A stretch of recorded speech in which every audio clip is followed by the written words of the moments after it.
Hello, this is Danielle Yawowiecka with the BBC News. The Huawei executive Meng Wanzhou has left Canada for China after the Justice Ministry said she was free to leave the country. For nearly 3 years, Ms Meng has been fighting extradition to the United States. Michelle Fleury reports.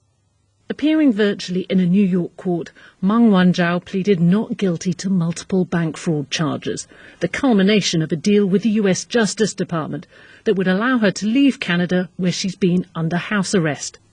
As part of the agreement, she did admit to lying to banks to help Huawei violate US economic sanctions against Iran. Her case became symbolic of the tumultuous relationship between the world's two superpowers, China and the United States. Canada was also dragged into the row, with 2 of its citizens arrested by Beijing in what was seen as a tit-for-tat retaliation. The Canadian Prime Minister Justin Trudeau has just said the 2 Canadians detained in China, Michael Kovrig and Michael Spavor, are flying back to Canada. In a televised statement, he said the 2 men had been through an unbelievably difficult time. President Biden and the leaders of Australia, India and Japan have highlighted their Quad group's role in safeguarding a stable, democratic Indo-Pacific region. Meeting at the White House for their first in-person summit, the 4 leaders discussed their COVID vaccination programs and climate change. Roman Catholic bishops in Canada have issued a written apology for the historical abuse of Indigenous children in residential schools run by the Church. Earlier this year, hundreds of unmarked graves were discovered at the sites of institutions which operated from the late 1800s to the 1990s. This report from Bernadette Keogh. The bishops expressed profound remorse and what they termed an unequivocal apology for suffering arising from a system which led to the suppression of Indigenous languages, culture and spirituality. They acknowledged abuses committed by some members of the Catholic community: physical, psychological, emotional, spiritual, cultural and sexual. The bishops said they also sorrowfully acknowledged the continuing trauma and challenges faced by Indigenous peoples. The US Department of Homeland Security has said an investigation into the treatment of Haitian migrants will conclude quickly. Since Sunday, around 1,400 people have been deported back home from a camp on the US-Mexican border. The Homeland Security Secretary Alejandro Mayorkas said officers on horseback involved in the herding of migrants had been relieved of their duties. We have been swift and thorough in our response. We ceased the use of horse patrol units in the area.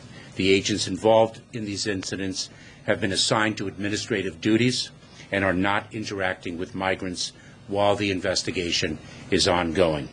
World News from the BBC. Poland's Justice Minister has said the European Union's top court had no right to impose daily fines on his country in a dispute with the Czech Republic over a coal mine. Zbigniew Ziobro said the court had unlawfully assumed powers not granted by EU treaties. The European Court of Justice has ordered Poland to pay a fine of over $500,000 every day for not suspending mining at the Turów plant. The latest eruptions of a volcano on the Spanish island of La Palma in the Canaries have prompted the emergency services to order more people to evacuate their homes. From Madrid, here's Guy Hedgecoe. The eruption on the island of La Palma began on Sunday. However, over the last few hours, its intensity has increased substantially, and that has led to the cancellation of flights to and from the island today. Also, there have been more evacuations of people from their homes due to concerns about the lava flows.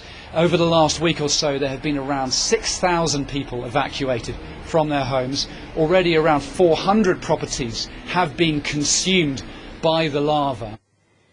The son of the Brazilian President Jair Bolsonaro and another member of his cabinet have tested positive for COVID-19, bringing to 3 the number of close aides diagnosed since their trip to the United Nations this week.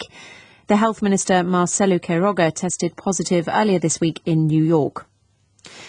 Government officials in Colombia say they've confiscated a shipment of almost 3,500 shark fins, which were being illegally trafficked to Hong Kong from the airport in Bogotá.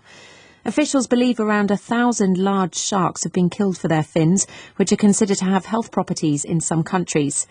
Scientists say the shark population worldwide has fallen by more than 70% in the last 50 years, largely because of overfishing. BBC News.